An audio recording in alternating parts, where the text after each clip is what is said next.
Olá, eu sou José Carlos Barbosa Neto, eu sou mestrando no PPG-MNE na área de método de mecânica dos sólidos e eu vou apresentar um pouco do meu trabalho modelagem numérica aplicada à cronologia do gelo glacial, estudo e validação de métodos numéricos para equação de advecção de idade do gelo. Eu sou orientado pelo professor Emílio Mercury e pelo professor Tiago Dias da Unicamp. Para começar, o nosso trabalho ele está no contexto da área de paleoclima. Paleoclimatologia é a área que estuda o clima do passado, em diferentes escalas, mas sobretudo nas escalas de milhares, mil anos.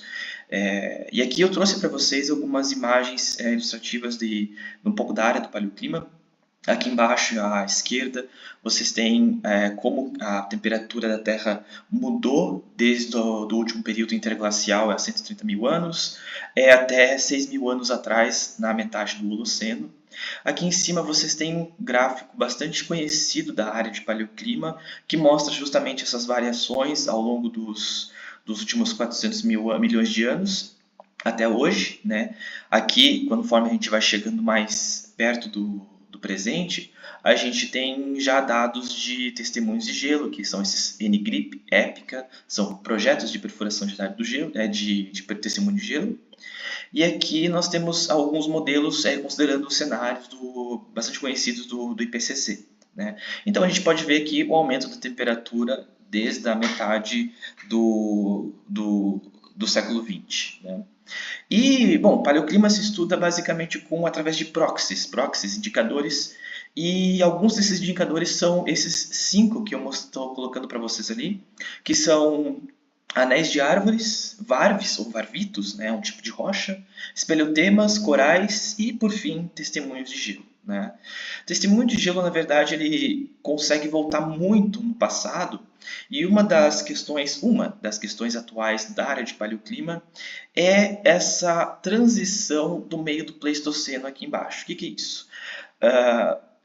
Os ciclos interglaciais e glaciais da Terra eles estavam numa frequência de 41 mil anos. Né? Isso do começo do Pleistoceno até essa metade aqui. Depois dessa transição, os ciclos começaram a mudar de 100 mil e 100 mil anos. Então, alguma coisa aconteceu que mudou de 41 para 100 mil anos e os pesquisadores ainda não entendem muito bem como se deu essa transição. Né? E justamente esse período está na faixa mais ou menos de 1 milhão de anos. E esse 1 milhão de anos é um período que os pesquisadores, principalmente da área de testemunhos de gelo, tentam alcançar. Né? Então, assim, a gente precisa encontrar um testemunho de gelo que chegue até esse tempo para a gente poder ter respostas desse período. Atualmente, a gente tem uma competição bastante saudável entre pesquisadores do mundo inteiro, projetos de perfuração de pesquisadores da área de testemunhos de gelo, em que vários países se juntam ou, de forma individual, fazem seus projetos de perfuração do gelo buscando justamente o testemunho de gelo mais antigo. Ali, no canto superior esquerdo, vocês têm o Beyond Epica, que é uma continuação do primeiro projeto Epica. Né? Aqui à direita vocês têm o Domu Fuji 3, o projeto japonês de perfuração. Ali embaixo tem o BAS, que é da Inglaterra. No centro ali vocês têm o projeto australiano. E por fim o Coldex, que é um projeto americano. O Coldex ele não procura testemunhos de gelo contínuos, né? Eles procuram mais pedaços de gelo mais antigo. O testemunho de gelo mais antigo contínuo que nós temos até hoje é 800 mil anos. Nesse ano foi o Beyond Epica trouxe pode ser que eles tenham conseguido um testemunho de gelo de no mínimo 1,2 milhão de anos. E o Coldex achou um pedaço de gelo que se chama gelo azul de 6 milhões de anos. Foi datado em 6 milhões de anos. Mas não é um testemunho contínuo, é um pedaço apenas. Né? Então é nesse contexto que o nosso trabalho se encontra.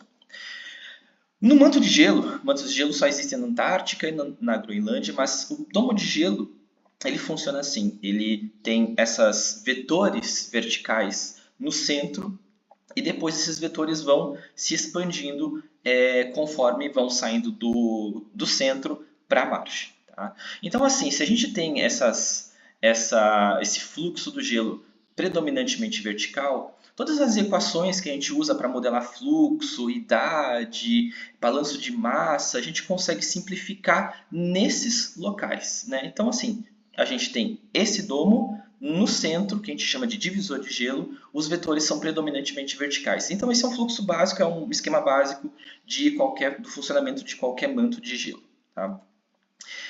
Bom, como a gente está estudando a idade do gelo, a gente tem algumas formas de abordar isso. A forma que nós estamos abordando é através de uma equação bastante simples, que é dada por dA sobre dt igual a 1.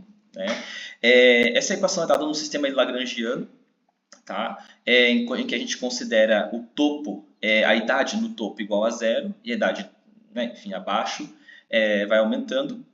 E se a gente transforma essa equação num sistema euleriano, a gente tem aquela seguinte configuração, del A, del T, mais todas as direções de idade no eixo x, y e z. Né? E o termo fonte igual a 1, continuando com a idade igual a 0 no topo.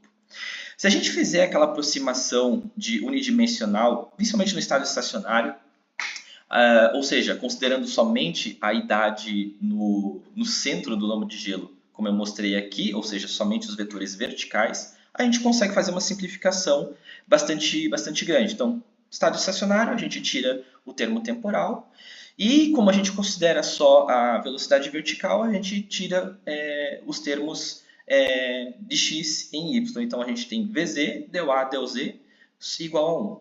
E continuando com a idade igual a 0 na superfície. Tá? Bom, a gente tem agora esse perfil, essa velocidade, né? Então a velocidade Vz. E para calcular essa velocidade, a gente tem uma distribuição bastante conhecida na área de glaciologia, que foi construída em 1969, que é a distribuição Dansgaard-Johnson. Então, assim, para um z asterisco, acima de um z asterisco, a velocidade é dada dada linearmente, e para baixo dela, em torno de 0,25 ou 25% os últimos 25% da camada de gelo, ela é dada por um perfil mais quadrático. Né? Então, cujas constantes são dadas aquelas listadas aqui. Certo? Bom, essa distribuição nos permite calcular uma solução analítica para aquela equação da idade simplificada um D vertical. Então, a gente tem duas soluções analíticas, uma para Z asterisco acima de Z asterisco e outra abaixo de Z asterisco, dado por essas duas equações ali em cima. Bom, como eu disse, a gente tem várias formas de calcular a idade, dependendo do contexto, dependendo do que nós precisamos, e só trouxe aqui para mostrar, uma delas é essa dada ali embaixo, t igual à integral de 0 a t, em que de rt dt. Né? Enfim, essa parte ela é meio que uma correção, os autores que trabalham essa equação, eles assumem um estado pseudo-estacionário. Esse t com a barra em cima, t barra, ela é a idade verdadeira. Só que eles calculam uma idade pseudo-estacionária através da equação ali embaixo, em que a gente tem essa altura mecânica ali em cima, chamada de espessura mecânica, HM, a taxa de acumulação A barra, que é uma taxa de acumulação média, né, como a neve vai se depositando ao longo do tempo, multiplicada por uma função de afinamento que é dada por esse perfil aqui, que é um outro perfil bastante conhecido na área de glaciologia, que é o perfil de Lilly-Butry, um perfil derivado de uma simplificação chamada Shallow Ice Approximation, certo? Então, essa idade ela é corrigida, ela é calculada com uma taxa de acumulação média e depois ela é corrigida através desse RT', que é a razão entre a acumulação verdadeira e a acumulação média. É uma outra forma de calcular, bastante recente, na verdade. E o modelo que os autores constroem nesse sentido é fazendo esse modelo e tentando encontrar melhores parâmetros, otimizar os parâmetros desse modelo. No caso aqui nós temos o parâmetro P, que a gente chama de parâmetro de Glenn, e os autores eles sempre tentam encontrar o melhor valor, o valor ótimo de P, através da redução de uma função custo dada ali embaixo, certo?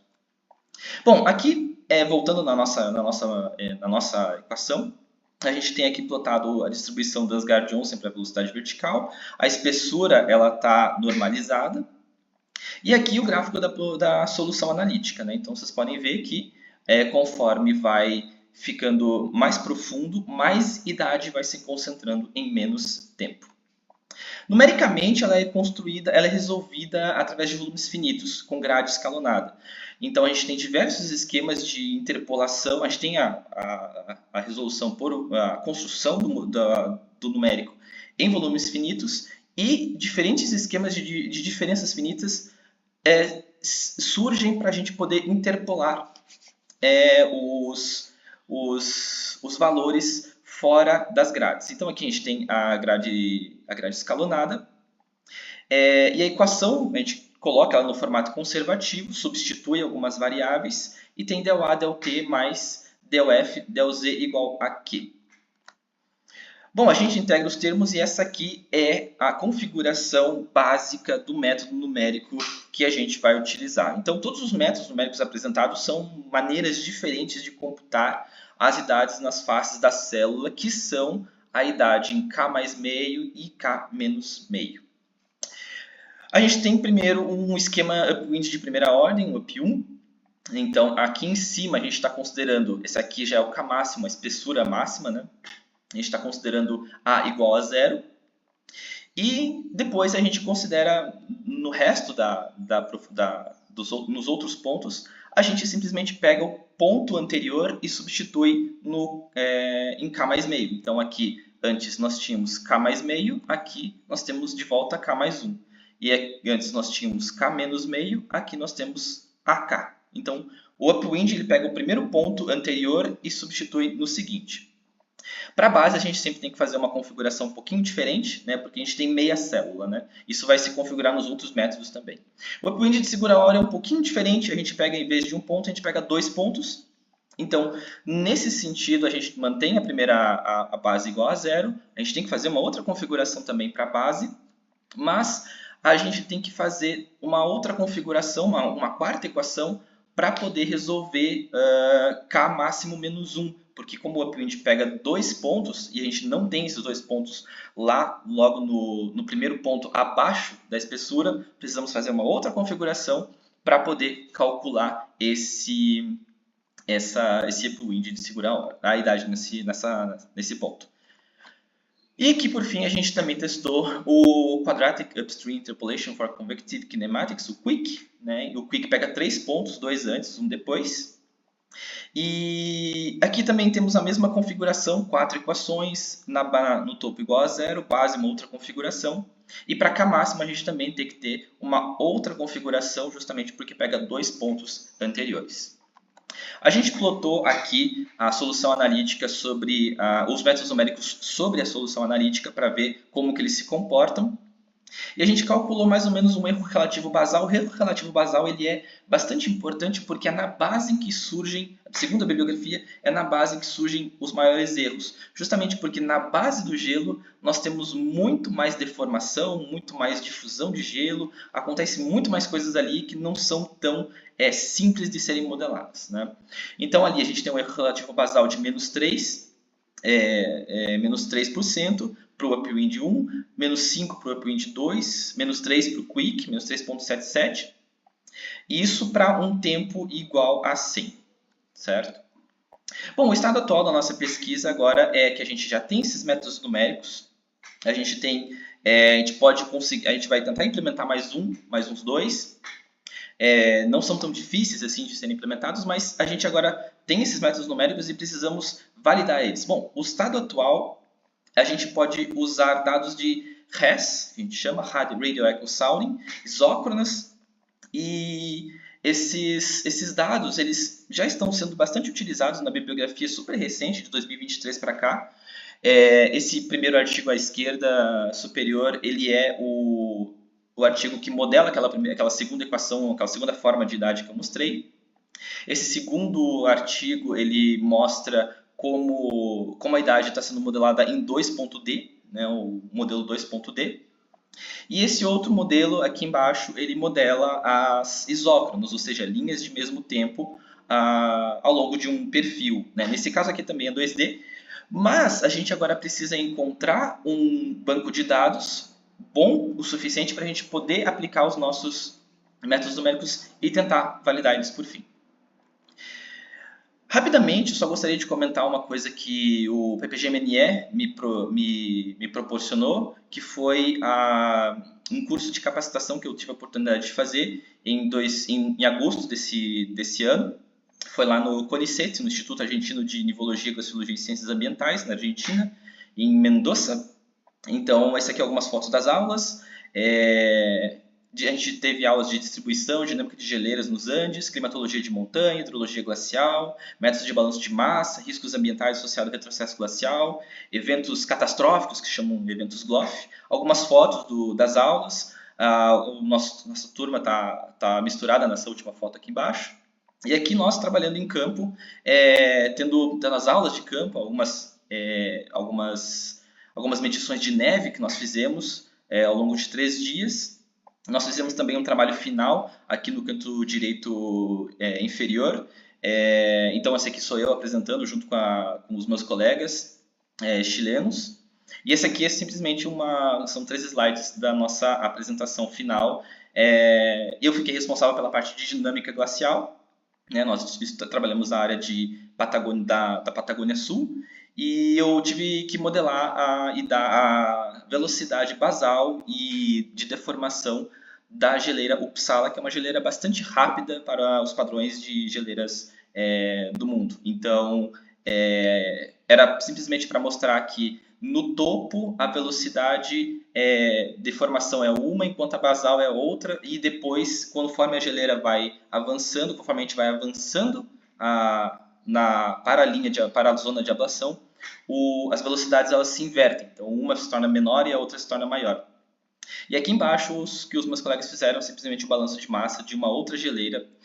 O balanço de massa para ver a saúde da geleira, como que ela está, se ela está aumentando, se ela está diminuindo. E nesse caso aqui a gente chegou que esse glaciar de Los Tres, essa geleira de Los Tres, ela é uma geleira que está em estado de equilíbrio, então felizmente esse foi o resultado que nós chegamos. Então esse aqui é um pouquinho do nosso trabalho que a gente fez lá nesse curso de capacitação.